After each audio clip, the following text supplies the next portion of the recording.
That's a clown question, bro. So I'm gonna kick some dirt. He gets on base.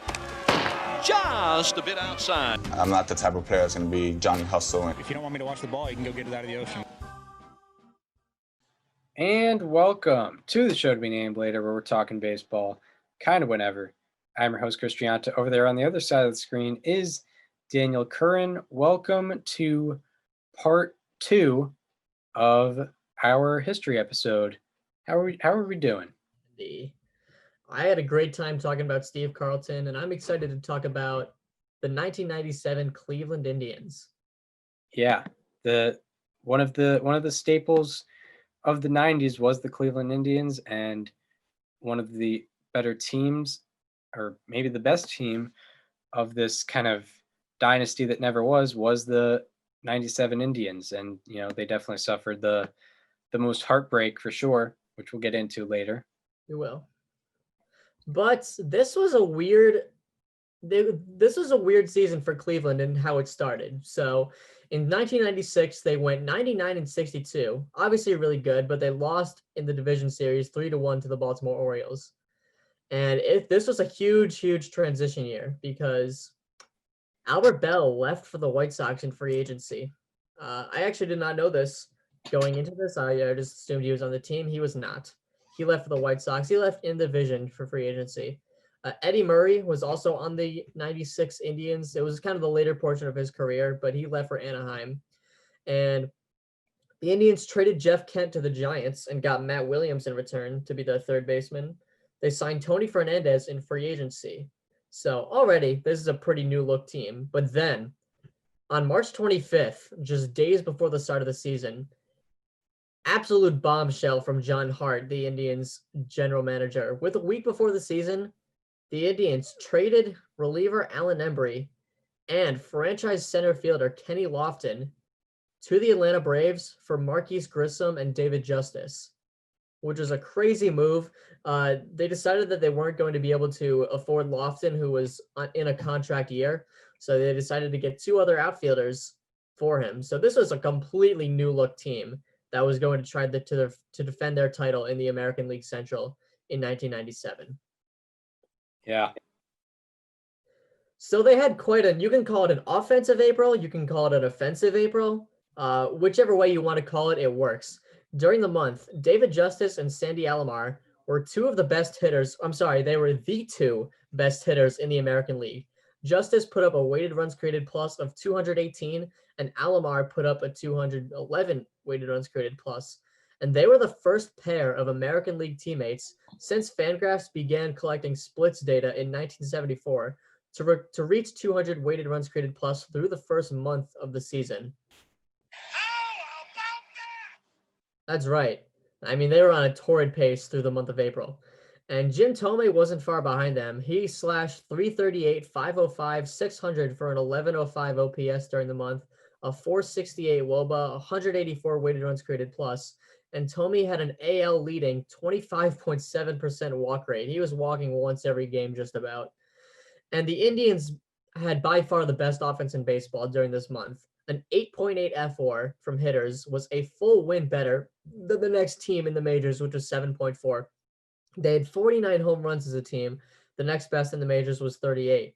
They led the majors in OBP with a 399, a slugging with a 543, and therefore had a 942 team OPS through the first month of the season. They also led in WOBA with a 405, weighted runs created plus with a 143. The next best was 122. So far and away, there was no better hitting team in all of baseball through the month of April. So as you can imagine, the Indians were absolutely rolling on all cylinders and were by far leading the American League Central. But no, they were 12-13 through the month of April with this offense. And as you can imagine, the pitching was an absolute disaster and a half. The Indians were the only team in the majors to post a negative pitcher FWAR in the month of April. It was a negative 0.7.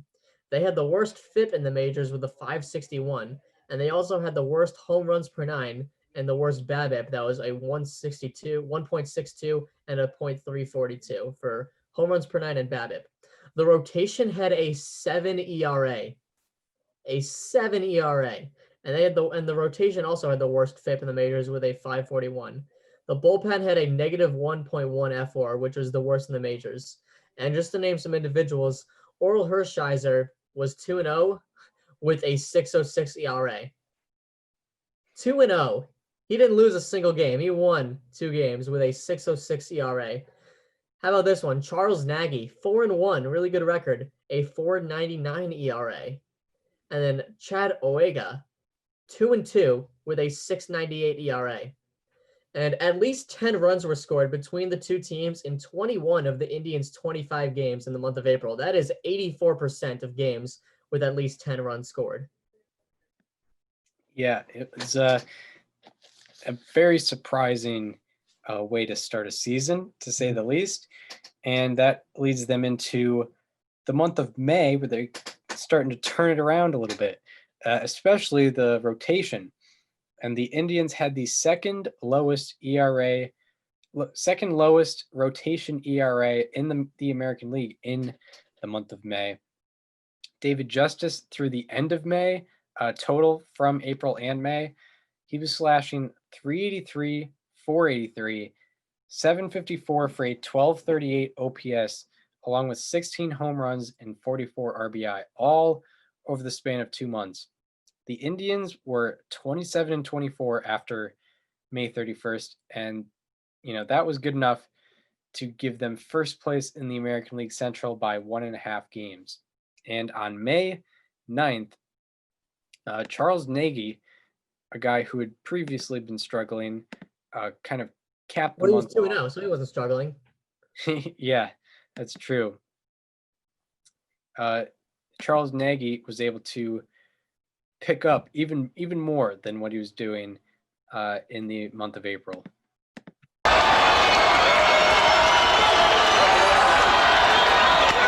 He got him, and the Indians win the opening game.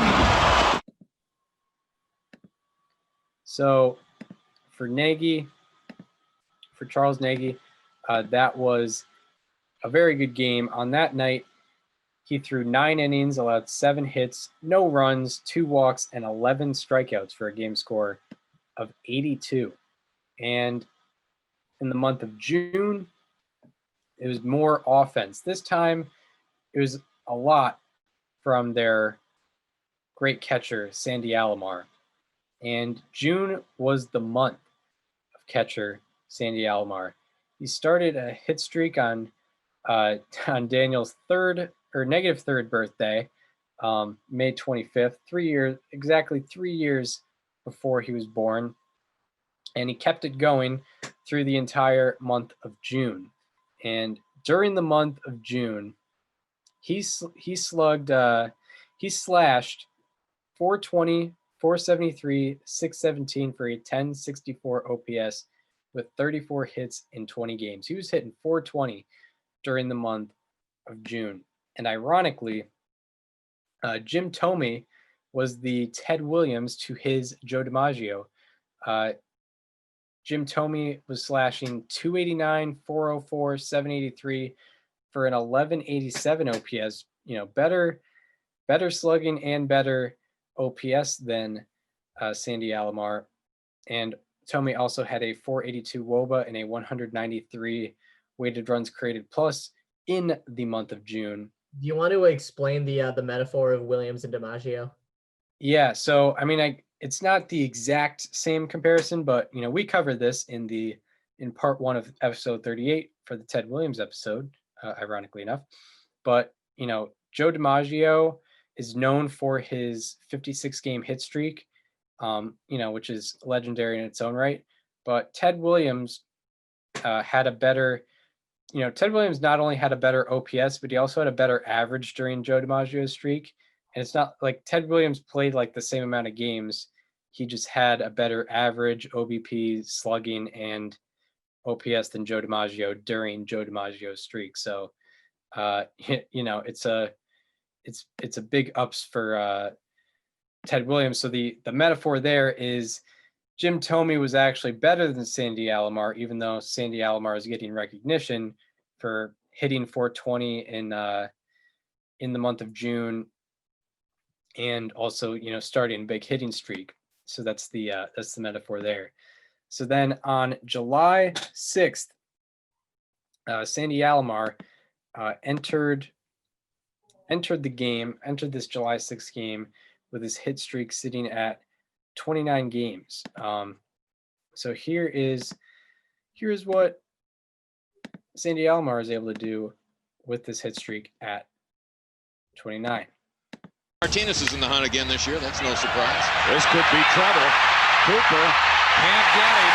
And it's a 30-game hitting streak for Sandy Alomar. And about the last way you'd expect him to tack onto the hitting streak.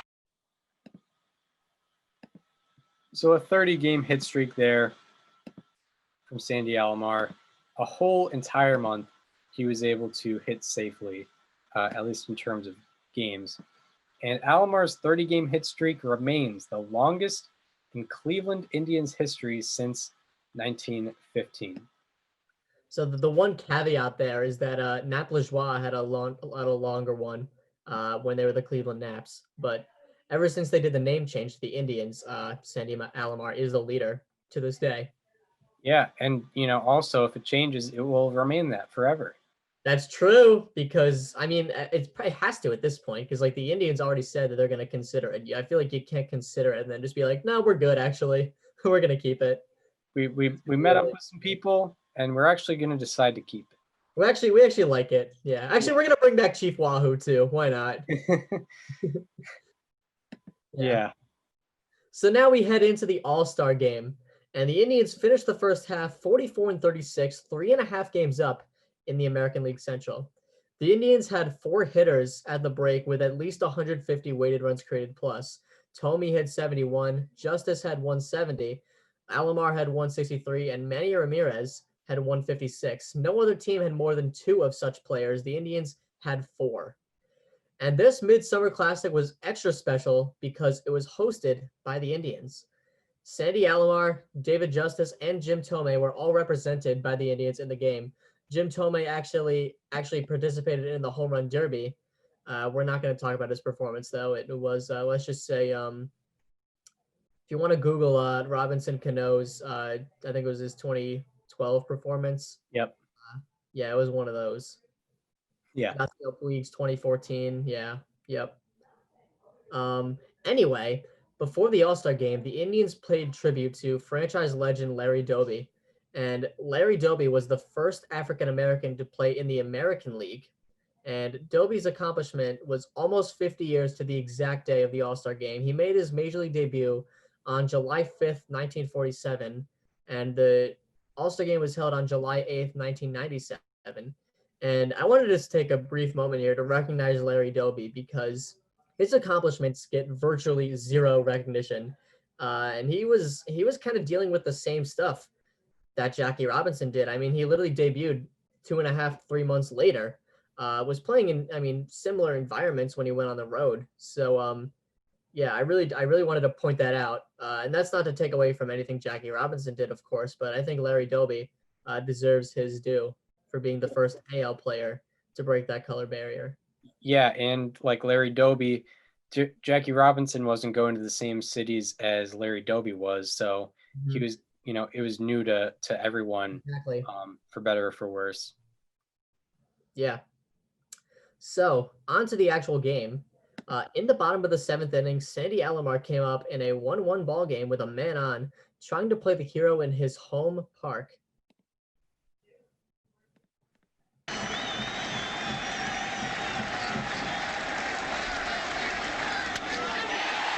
left center field. Hometown hero, goodbye.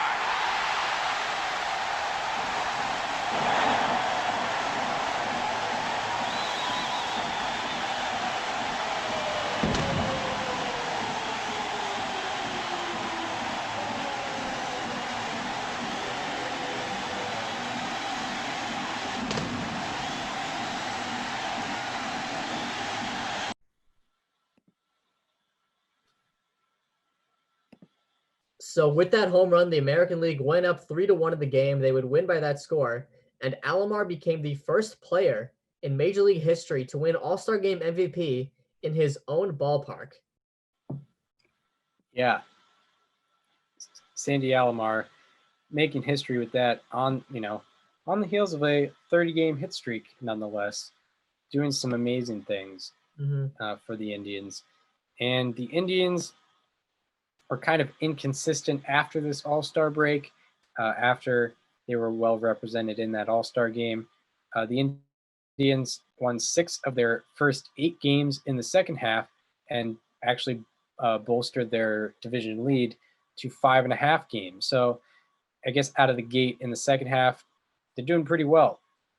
Won 6 of their first 8 games, increased their division lead by 2 games. But after that, they struggled. From July 18th through the end of the month, they went 4-10.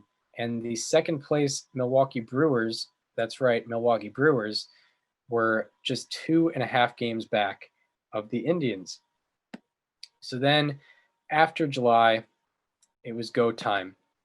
Late into the month of August, the Indians were going wire to wire for the division, but the Indians had a trick up their sleeve. On August 30th, the team acquired second baseman Bip Roberts in a trade. Excuse me there. On August 27th, Jim Thome was celebrating his 27th birthday. Jim was known throughout the clubhouse for the way he wears his high socks while he plays. Because of this, the entire Indians lineup for that night decided to pay tribute to Jim, who had an off day facing a lefty, by wearing high socks for the night. And the Indians went on to win 10-4 against the Anaheim Angels that night. And the Indians opted to keep the sock strategy going forward, and they went 19-14 from that day on. That 19-14 record, by the way, tied for the best record in the American League. So you can't say that it did not work. And on September 23rd, the Indians were on the verge of clinching the division and were trailing the Yankees 9-8 in the bottom of the ninth. David Justice hit a clutch 2-out single to tie the game. And next up was the guy that we've been talking about a lot, a guy who came up clutch in the All-Star game, Sandy Alomar.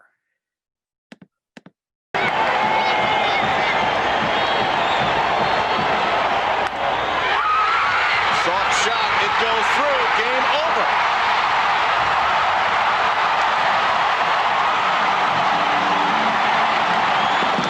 And they're behaving like a team that has won the Central Division for a third time.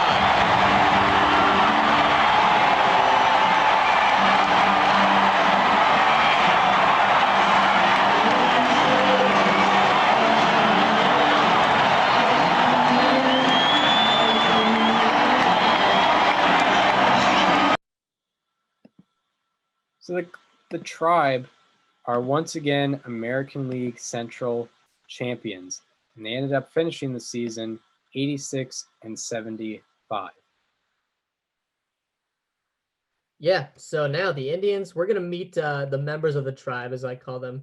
David Justice made them forget about Kenny Lofton real quick this year. I mean, people forget he came over in that trade for the franchise player, and all he did that season was hit 329, 418, 596 for a 1013 OPS, 118 OPS plus, 33 home runs, 101 RBIs, and he ended up finishing 5th in the MVP voting. Also, Jim Thome, 286, 423, 579, 1001, 156 OPS, 40 home runs, 102 RBIs. He finished 6th in the MVP voting. And then, of course, the catcher, Sandy Alomar, we mentioned him a lot in the regular season. A 324 average, slashing 354, 545, and a 900 OPS, 128 OPS plus, 14th in the MVP voting. Also, Manny Ramirez, a 328, 415, 538, 953 slash line, 26 home runs, and 88 RBIs.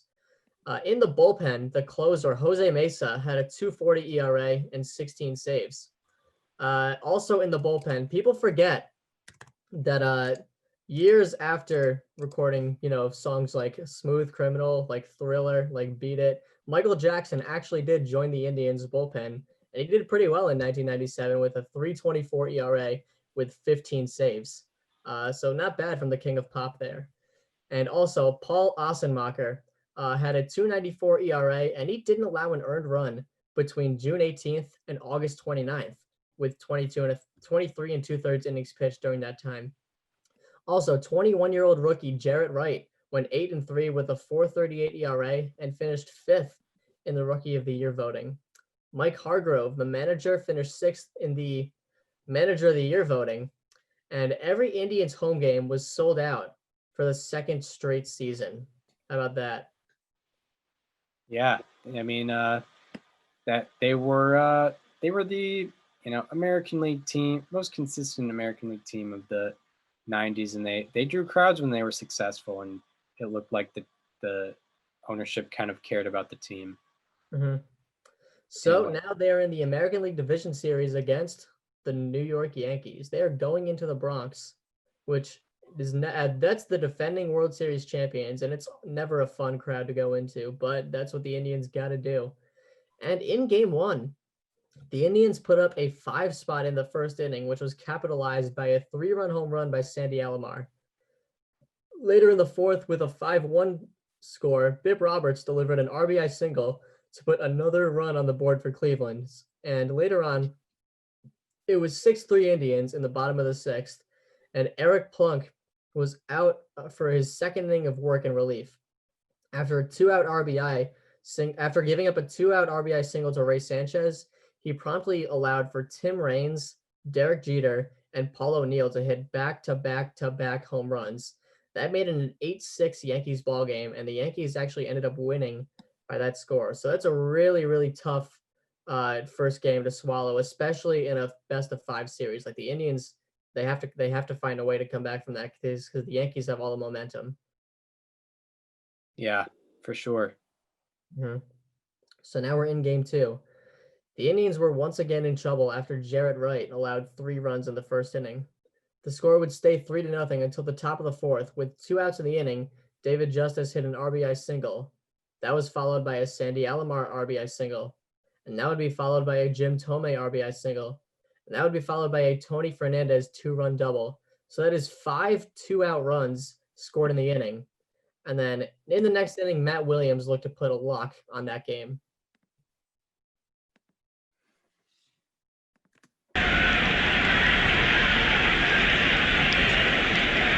Curveball here. Williams gets into it, left center field, at the track, at the wall, gone. A 2-run home run and a 7-3 Cleveland lead.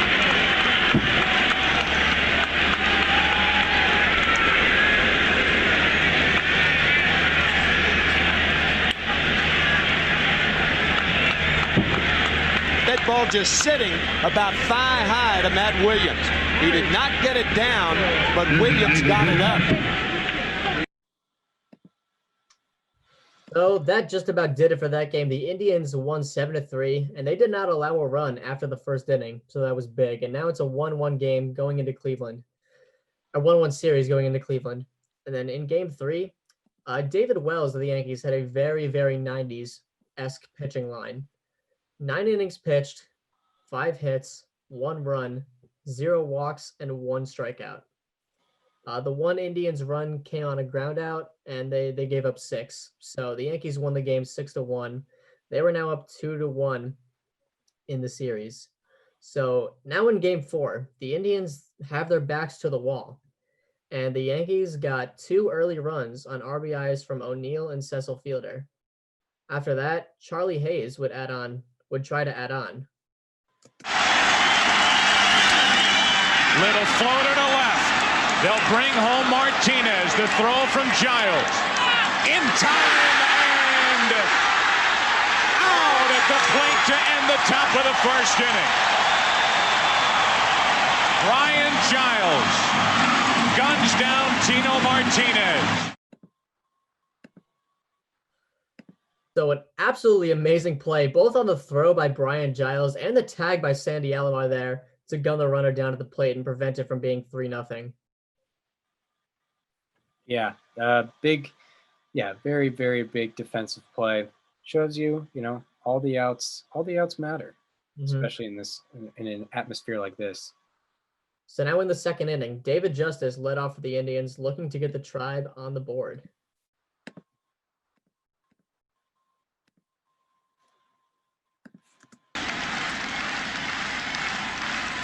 Now the 2-2. Smoked into right. It's a one-run game.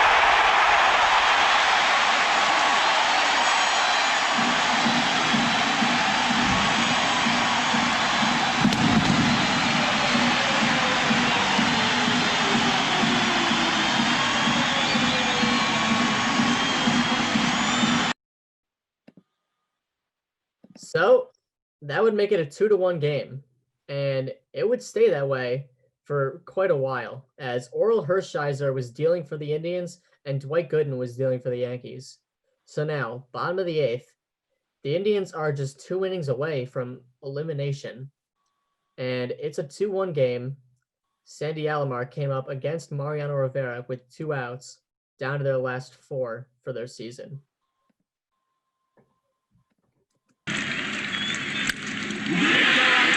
Well hit. Track. Wall. Tied.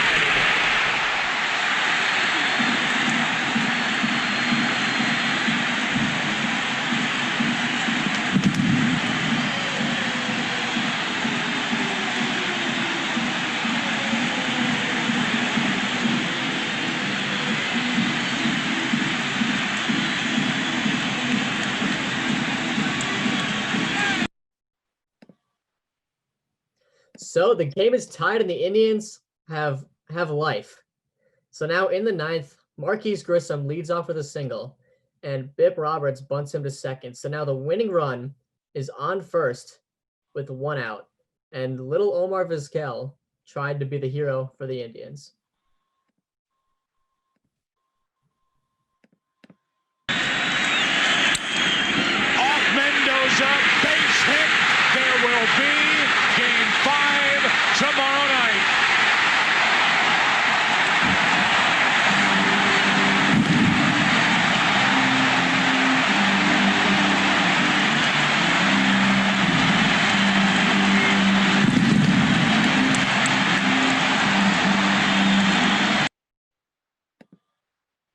So the Indians, with a little bit of luck there, prevail in the game, and now it is a 2-2 series going into Game 5. And it's, keep in mind, Game 5 will still be in Cleveland, because remember, the way the format used to be, the home team got the last 3 games of the series. So now in Game 5, 21-year-old Jarrett Wright was going for the series win against those big bad Yankees. And it was a 0-0 game in the 3rd. And the Indians offense looked to tack on. Omar Vizquel following him in the lineup. It really gives Mike Hargrove a lot of options if Marquise Grissom can reach base. Like that. Second hit for the Indians. It belongs to Grissom. Roberts set up at 0-2. Into center field for a hit. Grissom slips at second, but able to get back 2 on, 1 out. To the right side, Martinez to second, out, no other play, nobody at first, and it's first and third, 2 out.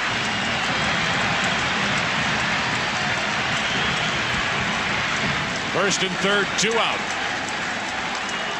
And there's Vizquel, and they will just let him walk down to second base. Bob, that was he didn't do exactly what you said, but that's exactly what they were thinking.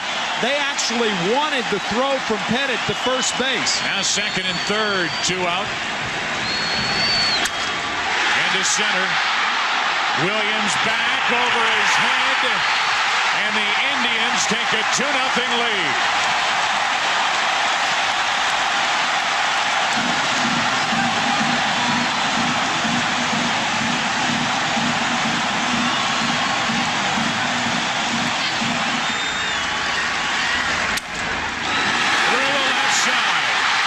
Ramirez makes it 3-0 Cleveland.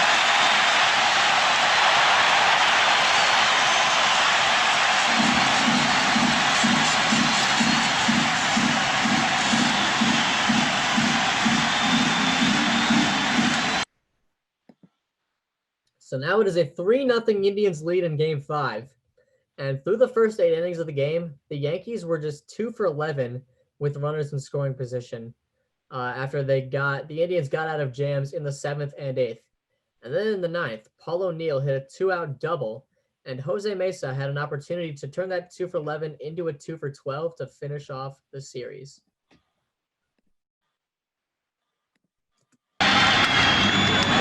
Into left center field. Giles is there. Celebrate.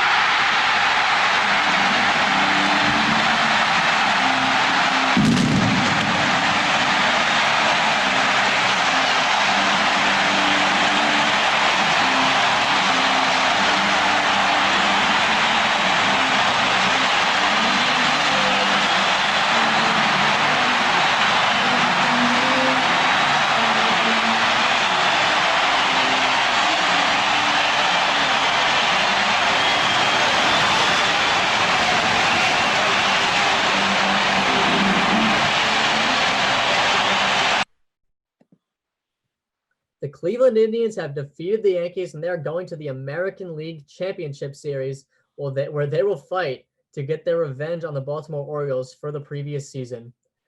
In the series against the Yankees, Sandy Alomar slashed .316, .316, .684 for 1,000 OPS. Omar Vizquel in the series went 9 for 18. That is a .500 batting average. Also, all hits were singles. David Justice in the series had 2 doubles and a home run. And also, Michael Jackson and Chad Oega combined for 1 earned run over 9 2/3 innings pitched. And the Indians were off to fight for the AL pennant.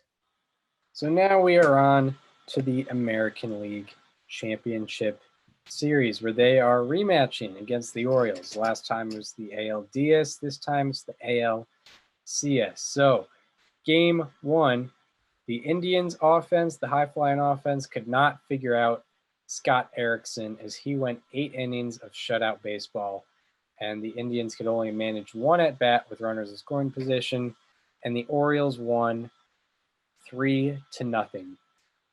And in Game 2, after Omar Vizquel was hit by a pitch in the first inning, Manny Ramirez looked to get things going early.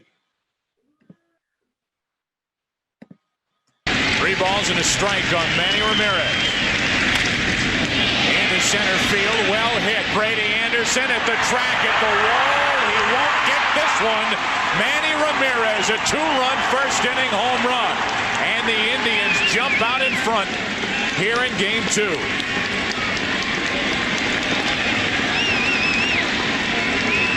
Ramirez hit the ball to right center field last night in the first inning. That Brady Anderson climbed the wall, made the great catch, saving a home run, but not even Brady Anderson can climb up that high.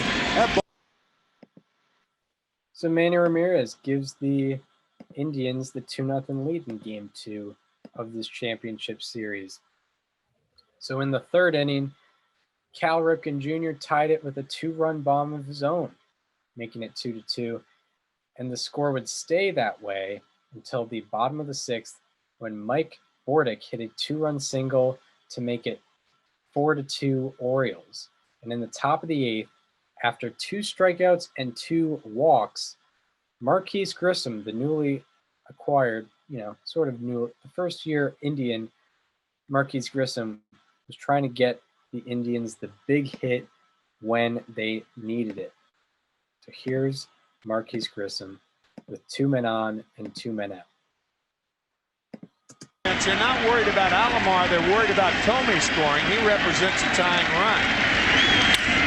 Into left center field, deep left center field. Track, wall, gone. A 3-run home run for Marquise Grissom, and a 5-4 Indian lead in the 8th.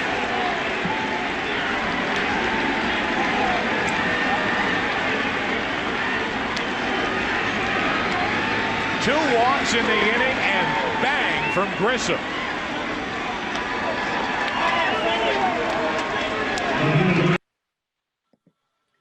So Marquise Grissom with the crowd silencer, giving the Indians the 5-4 lead.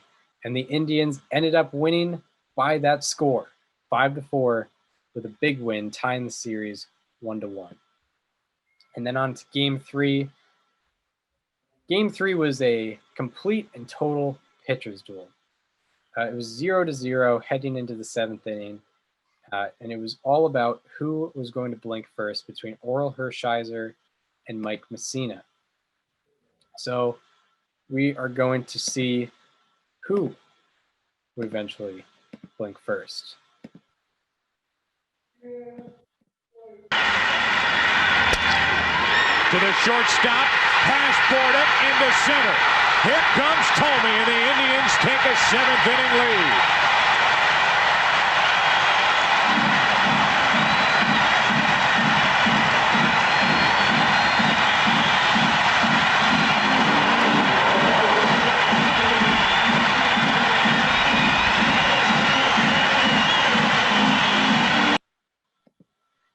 So Mike Messina of the Orioles ended up being the first guy to blink first. And this 1-0 lead, the ability to keep it a scoreless game from the Indians' end, to keep the Orioles scoreless, was all thanks to Orel Hershiser. So we're going to take a look at his performance. 14-6 on the year, a 4.5 ERA. And in postseason play, he is 8-1. He had 2 no decisions in the division series against the Yankees. 2 strikes on Raphael leading off, 1 away.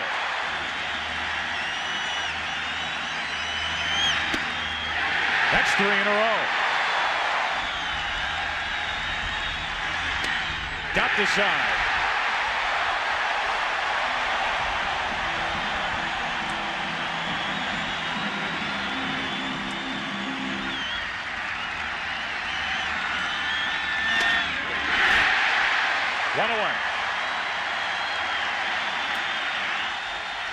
Could get the strike him out, throw him out, double play if he gets another here.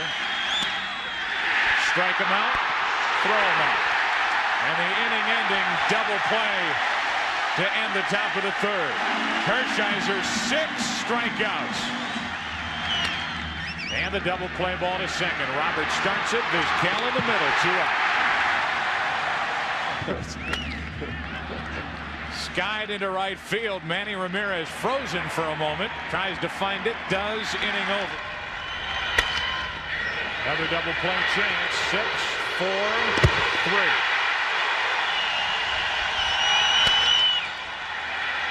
That should end the top of the 5th inning. Grissom has the long run. Inning over.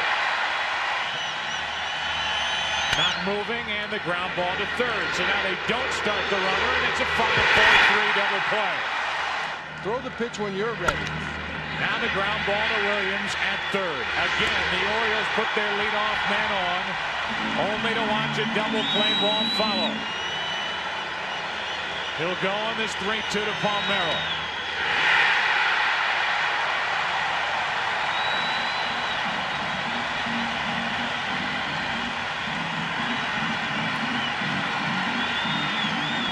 And in the 9th, Jose Mesa, however, would blow the save by giving up a double to Brady Anderson. Nothing else would come of it, and it would stay a 1-1 ball game. And this game would go deep into the 12th inning thanks to shutout work from Jeff Juden and Eric Plunk of the Indians. And in the bottom of the 12th, Marquise Grissom walked to get on base. He then moved to 3rd on a Tony Fernandez single. And then Omar Vizquel came up to the plate with another opportunity to play the hero. Put the squeeze on. Now would be a good time to do it. They've shown they're not going to pitch out. You've had a long delay. Speed on at 3rd. Here comes Grissom. Safe at the plate, Indians win. Vizquel missed it.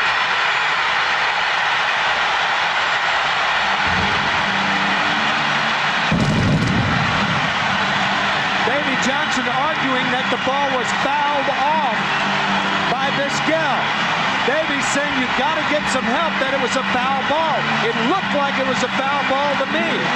Home plate umpire John Hirschbeck saying that Grissom is safe at home. This looked like a foul ball. Here comes Grissom. Squeeze was on. Did he foul it? Webster dropped it. Grissom touches home. The game's over.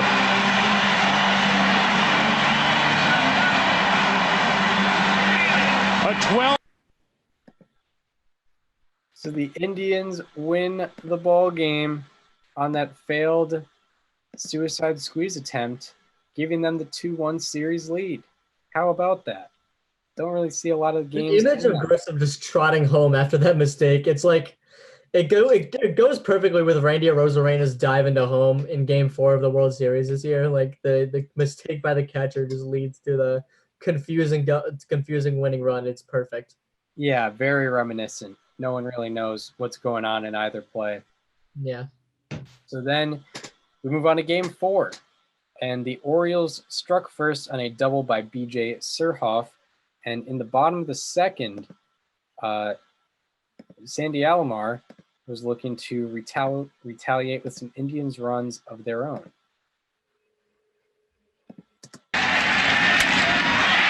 Alomar into deep center field. Anderson back. 2-1 Cleveland.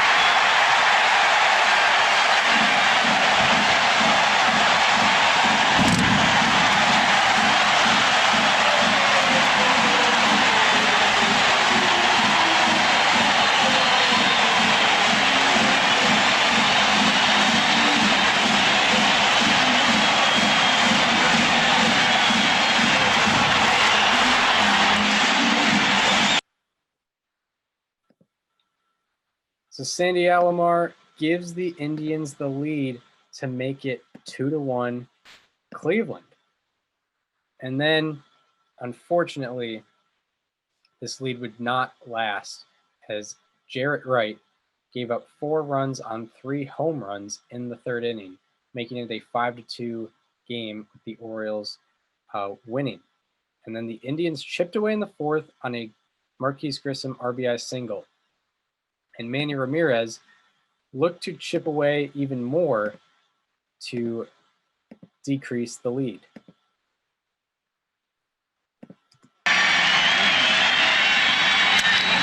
Crushed into deep left center. Goodbye.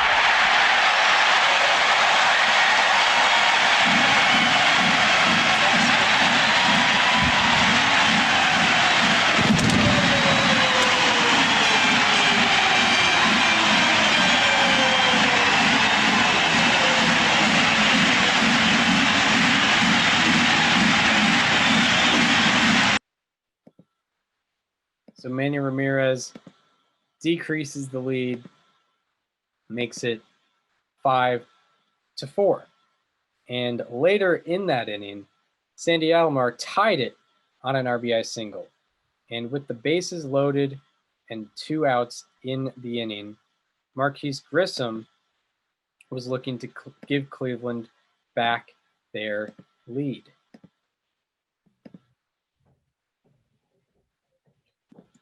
Grissom trying to put Cleveland out in front.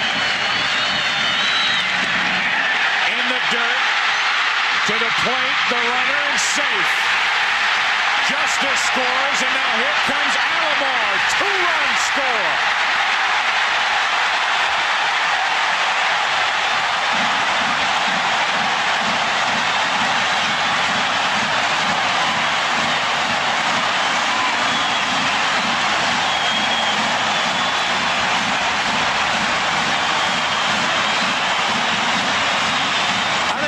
Johnson maybe talking to home plate umpire. So just like the Indians drew it up, you get Marquise Grissom on with runners in scoring position and brings in 2 runners to give them the 7-5 lead, just like they drew it up. And unfortunately, in the 9th inning, Jose Mesa blew another save. He gave up a 1-out single to Rafael Palmeiro to tie the game. And with 2 on and 2 out, Sandy Alomar tried to give the Indians their second consecutive walk-off win to try and give them a 3-1 series lead.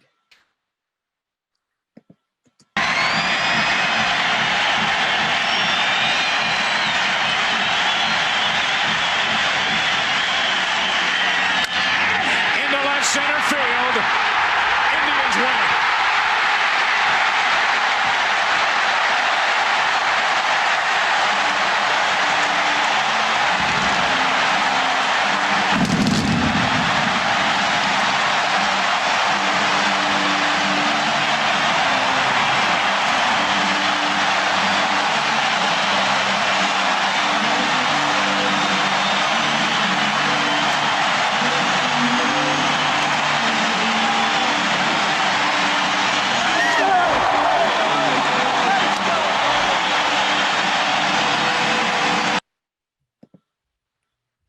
So the Indians win the game and give themselves a 3-1 series lead, one game away from getting to their second World Series in 3 years. And in Game 5, Chad Owega cruised through the first 2 innings, but then gave up a bases-loaded 2-out, 2-run single to Geronimo Baroa. Incredible name, by the way. And the score stayed the same, 2-0 until the 9th, when the Orioles made it 4-0 on a home run by Eric Davis and a single by Cal Ripken Jr. And although Matt Williams and Tony Fernandez each hit RBI doubles in the 9th, it was not enough, and the Orioles won Game 5 by the score of 4-2, closing the series lead to 3-2. And then in Game 6, it was both Mike Messina and Charles Nagy who were dealing for yet another pitcher's duel. Both of them saw the 8th inning rubber, and it was 0-0 going into extras. Something had to give, and Tony Fernandez was looking to send the Indians into the promised land. Clicked on the wrong thing. I was about to show the prep sheet. It'd be awkward. One day I'm just gonna show my all my players that I have planned. It's gonna be terrible. See, I have that on my phone, so I'm set. Yeah. On him, that slap bunt, walks in Tony Fernandez, 2 out, nobody on. That's well hit in the air to right. Track, wall, gone. And the Indians take a 1-0 11th inning lead. Tony Fernandez breaks through here in the 11th.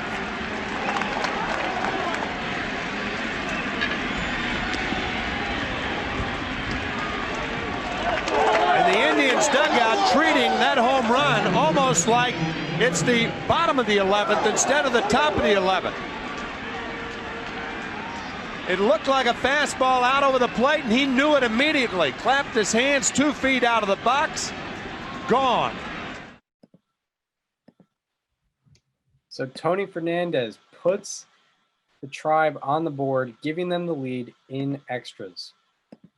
And despite blowing the last 2 saves that he had, Jose Mesa was in the game to finish it, to try to send the Indians to the World Series.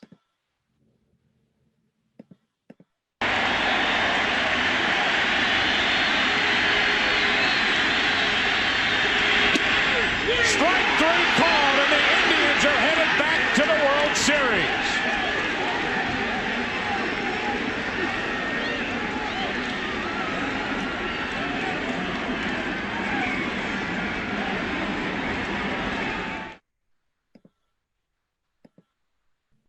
And the Indians are heading to the World Series.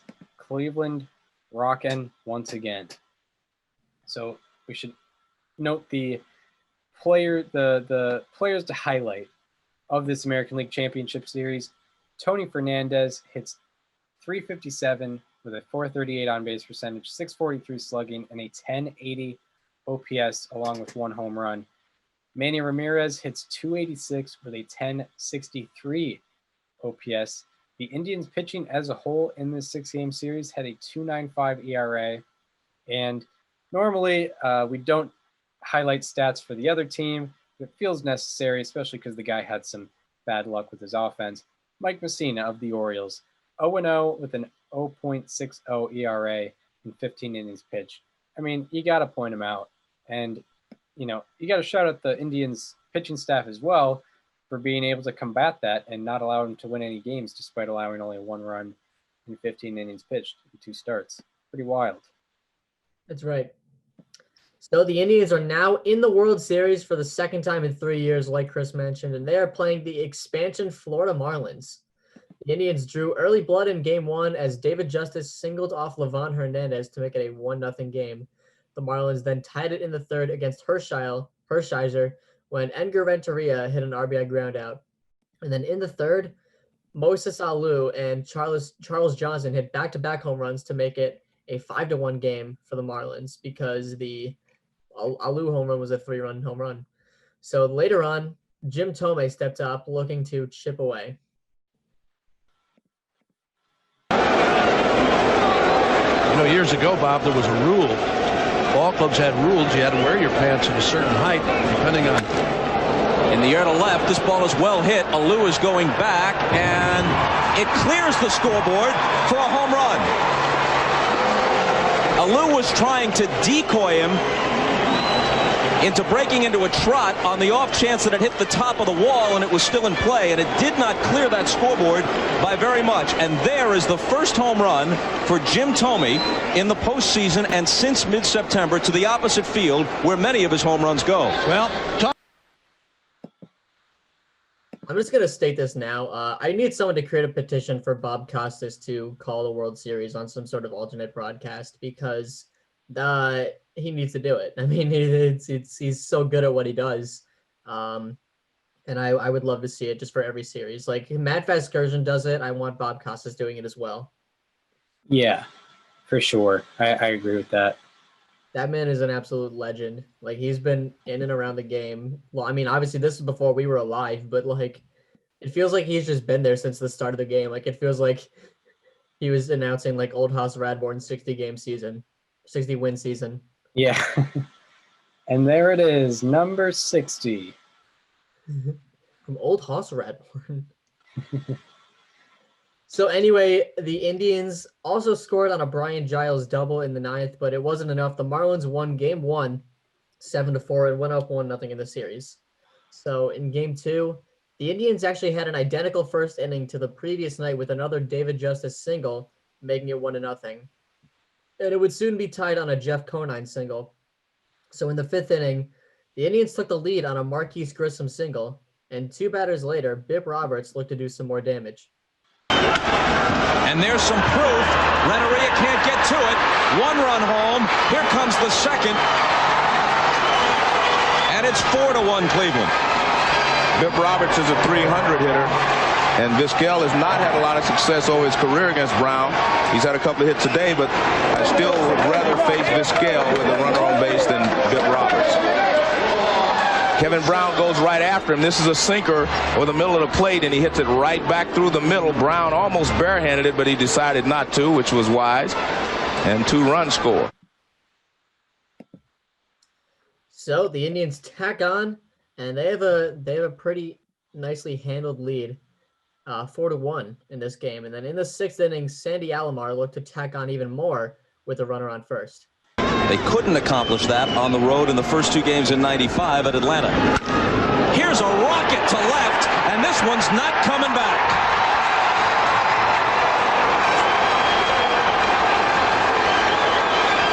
The 4th home run of this postseason for Sandy Alomar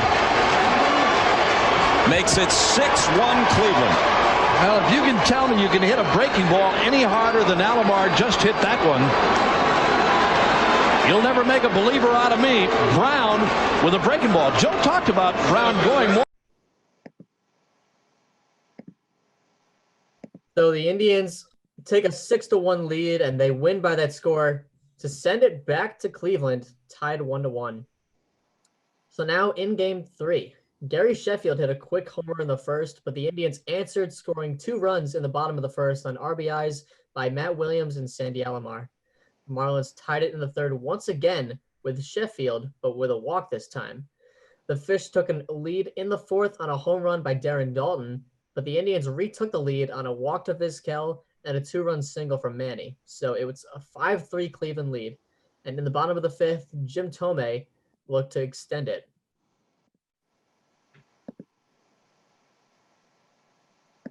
And he does rip it to deep right field and gone.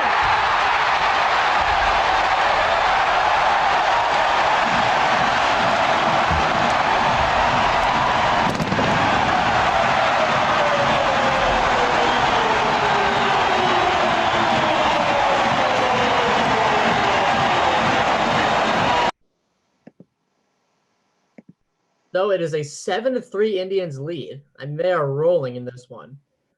But the Marlins chipped away in the sixth on a Jim Eisenrich home run to make it 7-5. In the seventh, the Marlins tied the game on RBIs from Renteria and Sheffield.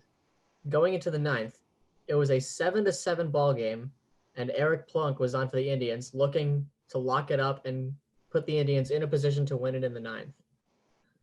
Dalton had a homer earlier tonight. Rifles this one by the diving Fernandez. Bonilla is going to try for third with a sore hamstring. Here's the throw, and it gets by Williams. Goes into the camera well. And Bonilla is waved home. And Dalton will be waved on to third. There was a ball that very nearly was a double play. Had Fernandez been able to catch it on the low liner, Bonilla would have been dead between first and second. Instead, he can't come up with it. And as the play unfolds, a run scores. Quick throw to first, and it gets away, but then it hit the umpire.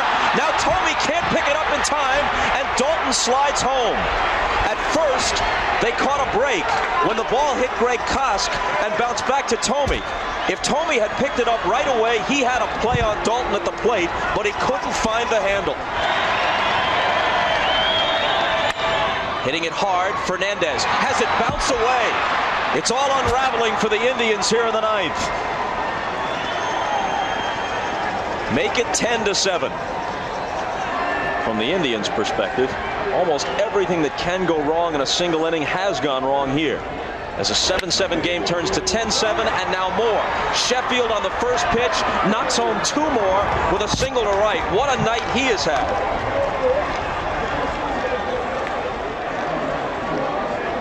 He has 5 RBIs on a single, a double, a solo homer, and even when they walked him, it was with the bases loaded. Actually hesitates a little more on that back foot a little bit there. He gave it a little extra. Hit to the hole, base hit. It's going to sound like a football score. It's 14-7. Well, I'll tell you one thing, Jim Leland's probably saying, and that's enough, guys. Save some of these for tomorrow. 2 RBIs on the base knock from Bonilla. So the Marlins score a touchdown in that inning. Like Bob Costa said, 14-7. The Indians actually scored 4 runs in the ninth, but obviously it wasn't enough. The Marlins won this game 14-11. So now they're up 2-1 in the series, and now we're in game 4, where in the bottom of the first, Manny Ramirez came up looking to get the offense going because the Indians needed it.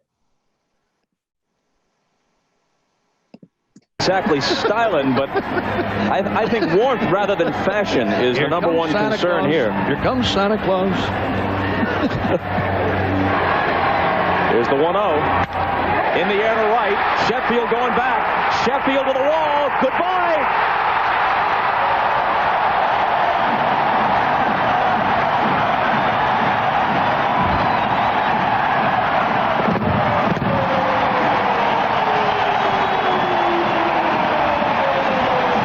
Forget about the Sox. It's the way way he socked that baseball that matters. Well, you know, the Indians, since they went on that little winning streak, all adopted that high style of wearing the pants. This might change the whole club again. So the Sox are back at it. And I don't mean the Red Sox or White Sox. I mean the Sox that the Indians are wearing, and they're up in Game 4. The Indians scored again later in the inning on a Sandy Alomar double to make it 3-0, and the game would get even more out of hand in the third on RBI singles from Justice, Alomar, and Fernandez to make it 6-0. And later in the 8th, with the score being 8-3, Matt Williams looked to put the final dagger in this game. World Series loss, bringing his record to 82, and this is a long drive to left, and it is gone. Matt Williams putting the finishing touches on a perfect night. 2 singles, a home run, a pair of walks. And I can't say enough about these Cleveland hitters' discipline in this ballgame. They have swung at nothing but strikes. They're not taking a lot of pitches in the strike zone. They get their pitch and they hammer it. This is a high fastball. Well timed right out over the plate, and Matt Williams drills it over the left field wall.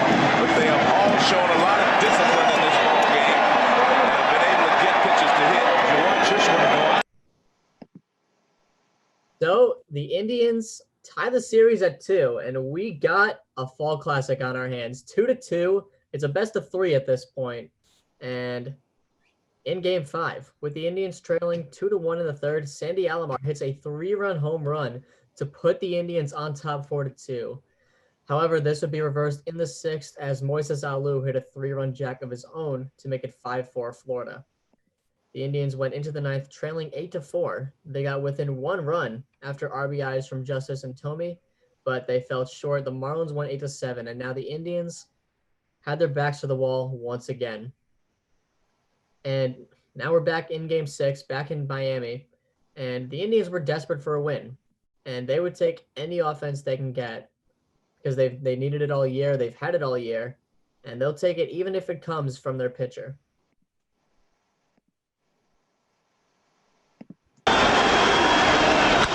And he lines the ball into right field for a base hit. How about that? 1 run home. Second man being waved in. Johnson leaps for the peg, and by the time he comes down, the Indians are in front 2-0.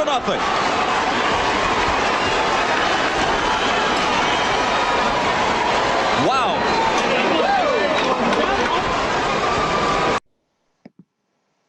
For Chad Oega with the big hit there.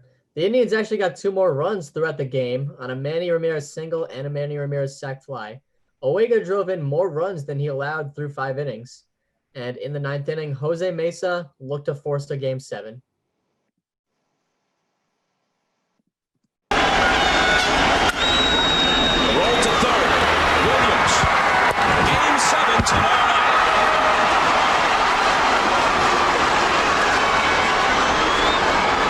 Chad O.J. does it again. He beats Kevin Brown, and tonight he did it with his arm, his bat, and even on one occasion with his legs. So this is a series in which the rookie Livan Hernandez has twice beaten Oral Hershiser, and in which Chad O.J., under 500 for the year, has twice beaten the Marlins ace Kevin Brown. So my apologies to Chad O.J., not Oega. But anyway, he had a big game, and he forced a Game 7. The Indians were playing for their first championship in 49 years. The Marlins were playing for their first title ever. 21-year-old Jarrett Wright, 32-year-old Al Leiter, who actually just turned 32 3 days prior to this game. The score remains at 0s through the first 2, and in the third, Tony Fernandez stepped up with 2 on and 2 out, looking to give the Indians a Game 7 lead. With their first threat of the night here in the third. And Fernandez with a liner into center for a base hit. Tomey scores. Grissom is right behind him. It's 2-0 Cleveland. Tony Fernandez, who won the pennant for them with his 11th inning home run at Baltimore in Game 6 of the ALCS. delivers an early hit that could be the decisive hit in the World Series. Could be. If you look at this pitch one more time, this is a fastball right there about belt high, and Fernandez jumps on it and lines it in the center. Leiter upset it himself. The Indians have a 2-0 Game 7 lead, and on the mound, Jared Wright was dealing. He had the Marlins shut out through 6 with 6 strikeouts. Bobby Bonilla led off the 7th, making any attempt he could to change that.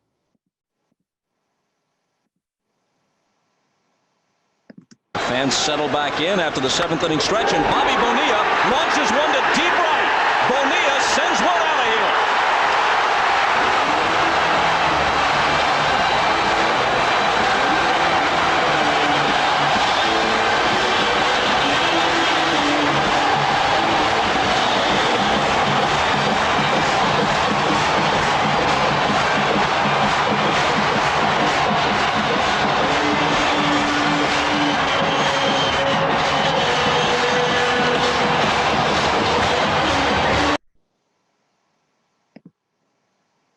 Chris, that's what we call a hanger.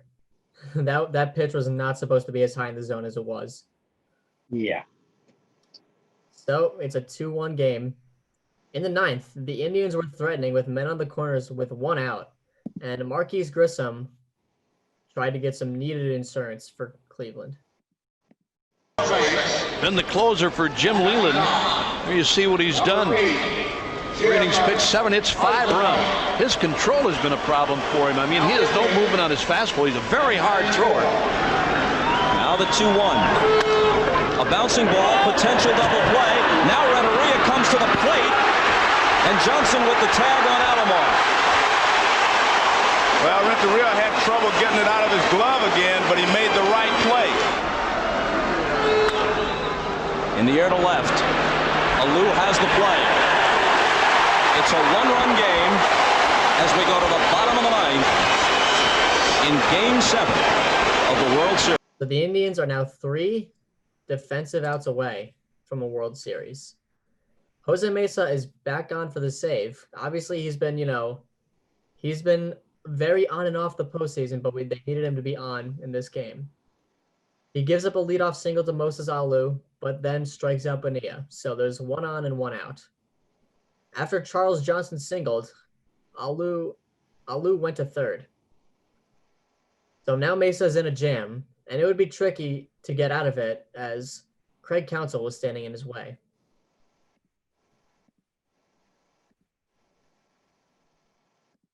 The 1-1 pitch. A deep drive to right. Ramirez on the run.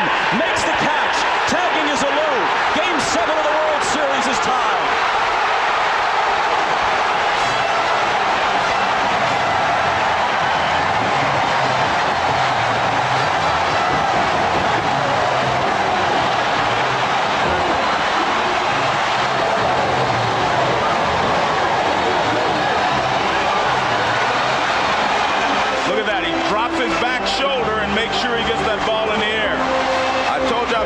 Him the entire series, and he does a great job here. So now the game is tied, and we go to extra innings in Game 7. After Mesa departs in the 10th, Charles Nagy comes out of the bullpen for the Indians. The Indians couldn't get any offense going against Rob Nen and Jay Powell. On to the 11th inning, Nagy starts the inning by giving up a leadoff single to Bonilla. Greg Zahn was the next hitter, and he would pop up a bunt, which was caught by Nagy. So that's a big break for the Indians. The next batter for Florida was Counsell, and a sharp ground ball would get the Indians out of the inning with a double play.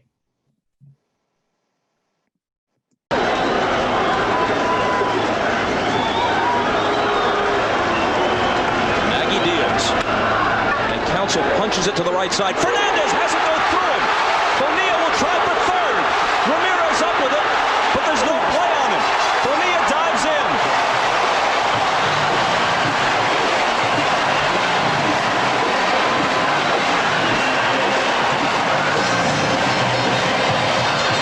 Well, Bobby Bonilla tried to shield Tony Fernandez from this ball.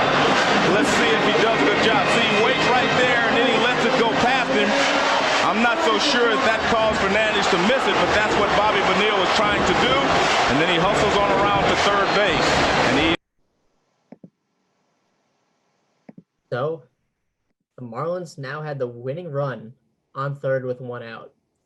After an intentional walk to Eisenrich, Devon White grounded into a fielder's choice where the winning run was cut down at the plate.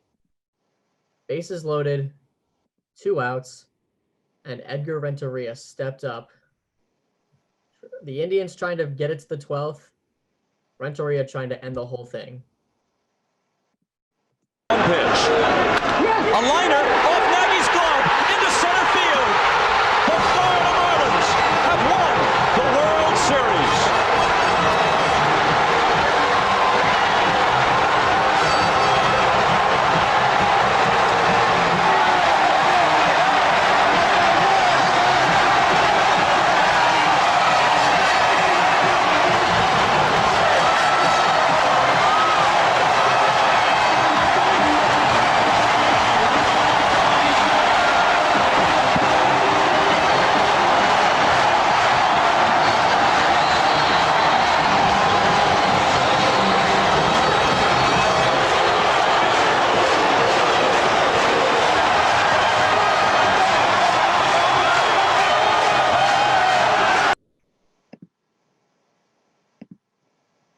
And that's it.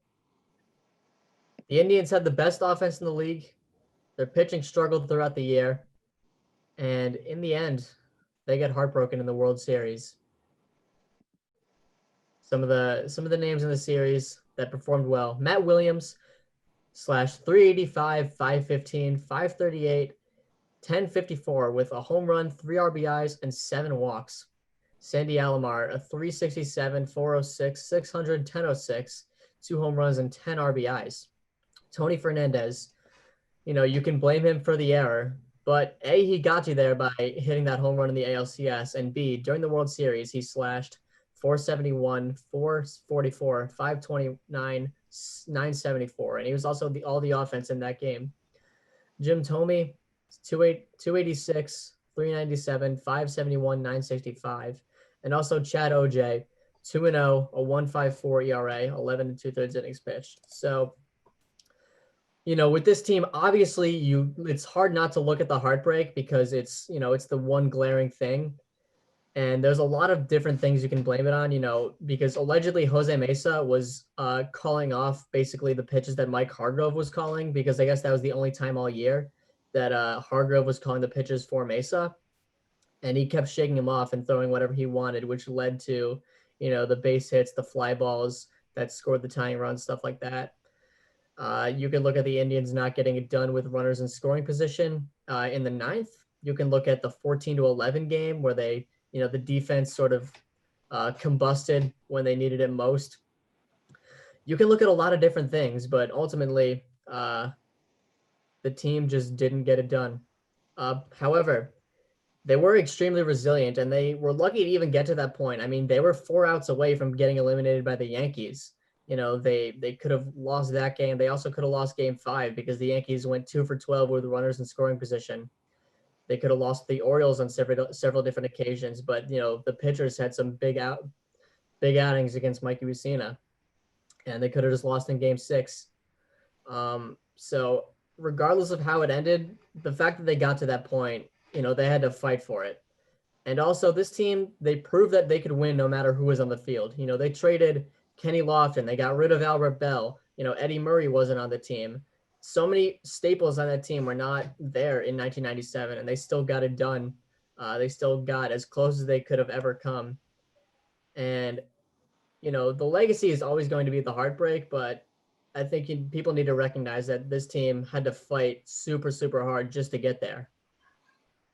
Yeah, exactly. And that 1997 team with Albert Bell leaving for free agency and more guys being let go like Kenny Lofton, they could have easily been the start of sort of a demise of whatever was happening with the Indians in the 90s. But instead they continued it mightily. And, even though they only won 86 games in the regular season, it didn't let them, them being an underdog didn't affect them at all heading into the postseason. And they took on a giant like the Yankees, who were, this was sandwiched in between 2 World Series for the Yankees, where the Yankees would also win 114 games the next year.